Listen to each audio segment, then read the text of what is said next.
One move on this list turns $300 a month into $489,392. It doesn't require a raise, a windfall, or a financial advisor.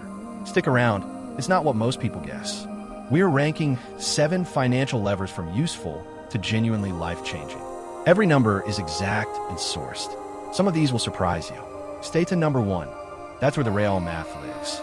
Let's start with the most common question in personal finance right now. Index fund or high-yield savings account? Here's the 2026 answer in one number. Put $300 a month away for 20 years. In a high-yield savings account at 5.5%, you end up with $130,688. That's real money, no complaints. But in a broad index fund averaging 8% a year, that same $300 a month grows to $176,706. The difference is $46,018. That's not a rounding error.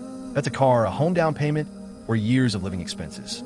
The HYSA feels safer because the number never drops. But over 20 years, SAFE costs you $46,018. The gap exists because compounding accelerates. The longer your money grows, the faster it grows.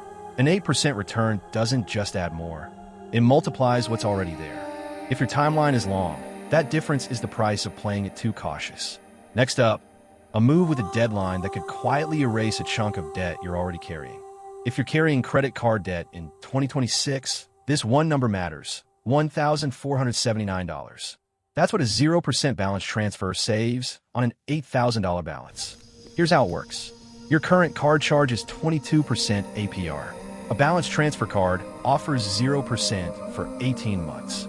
There's a 3% transfer fee on $8,000. That's $240 upfront. But if you pay $444 a month, you clear the balance in those 18 months and pay 0 interest.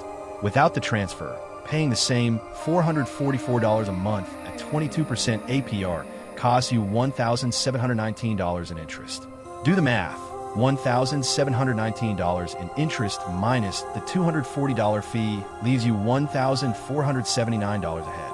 That's the net savings. The catch? You have to actually make the payments. Miss the window, and the deferred interest can bite back hard. But executed cleanly, this is one of the fastest legal ways to redirect $1,479 back into your own pocket. Coming up, a negotiation tactic most people assume won't work, but the data says otherwise. Here's a number that should change how you handle your next medical bill: 62%. That's the share of people who negotiate their medical bills and actually win. One study tracked success rates across different approaches and found rates of 62%, 74%, and 76%, depending on the method. In plain terms, most people who ask get something. The example is simple: a $900 bill. You call, you ask about cash pay rates, financial hardship programs, or billing errors. The bill drops to $630. That's $270 saved on a single call. Hospitals and providers routinely charge inflated list prices, expecting insurance negotiation. When you call as a patient, you're often treated the same way. The number moves. Most people never call because they assume the bill is fixed. It usually isn't. In 2026, medical debt is the leading cause of personal bankruptcy in the U.S. A single conversation could cut your bill by $270 or more. Next, we're getting into a tax that most salaried workers pay without ever seeing it on a line item. Here's the part that breaks people's intuition. You look at your paycheck and you know your income tax rate. But there's another tax running quietly underneath it, and it doesn't care about deductions, credits, or filing status. It's FICA. On a $130,000 salary in 2026, FICA takes $9,945. Not a typo. The rate is 7.65%, split into 6.2% for Social Security and 1.45% for Medicare. On $130,000, that's $8,060 going to Social Security and $1,885 going to Medicare. Total, $9,945 gone before you touch a dollar. The wage base for Social Security in 2026 is $184,500, so most salaried workers pay the full rate. Here's what breaks intuition. This tax is fully applied before your taxable income is calculated. It doesn't shrink when you contribute to a 401k. It doesn't respond to itemized deductions. It just runs at 7.65% every paycheck quietly. Knowing it exists doesn't reduce it, but it changes how you plan around what's actually hitting your take-home. Up next, an investing move that actually uses a loss to your advantage at tax time. Tax loss harvesting sounds complicated. The math is straightforward. You have a $10,000 capital gain and a losing position down $12,000. You sell the loser. That $12,000 loss first wipes out your $10,000 gain completely, saving you 15% on that gain, which is $1,500 back in your pocket. You still have $2,000 of loss left over. The IRS lets you use up to $3,000 of remaining losses to offset ordinary income.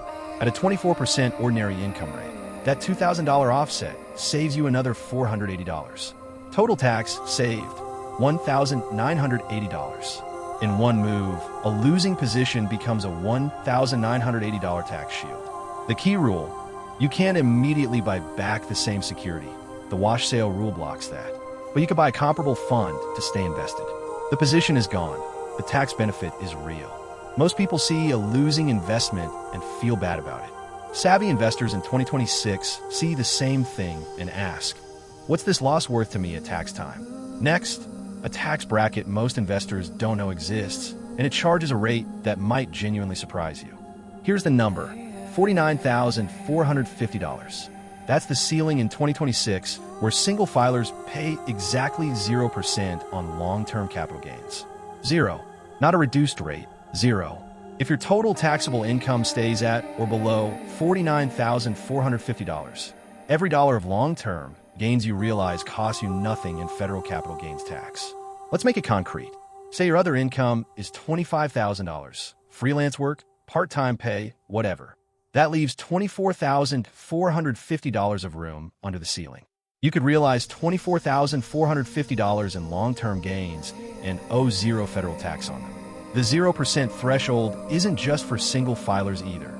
It goes to $66,200 for heads of household and $98,900 for married filing jointly in 2026. Above those ceilings, the rate jumps to 15%, then 20%. Knowing exactly where your income lands relative to $49,450 could mean the difference between paying 15% and paying nothing. That's not loophole territory. It's the tax code doing exactly what it says. And now, the number we teased at the very start: one decision, made early, and the math becomes almost hard to believe. Here it is: $300 a month, starting at age 28, at 6% average annual return. By age 65, that's 37 years, you have $489,392. Your actual contributions over those 37 years total $133,200. The market does the rest, $356,192 in gains. Your money grows to 3.7 times what you personally put in. Not because you invested a fortune, because you started. The first $100,000 takes the longest. Compounding is slow at the start and relentless at the end. Most people wait until they feel financially ready to start investing. But in 2026, readiness is the enemy of compounding. Every year you wait is a year the curve doesn't bend in your favor. $300 a month is $10 a day. The math doesn't require a high income, a windfall, or a perfect market. It requires time. And time is the one thing you can't buy back later. Remember that $489,392 we teased at the top? That's $300 a month, 37 years, and one decision made early. Follow this channel for one money twist a day. And next up, we're digging into a retirement account move that most people overlook entirely: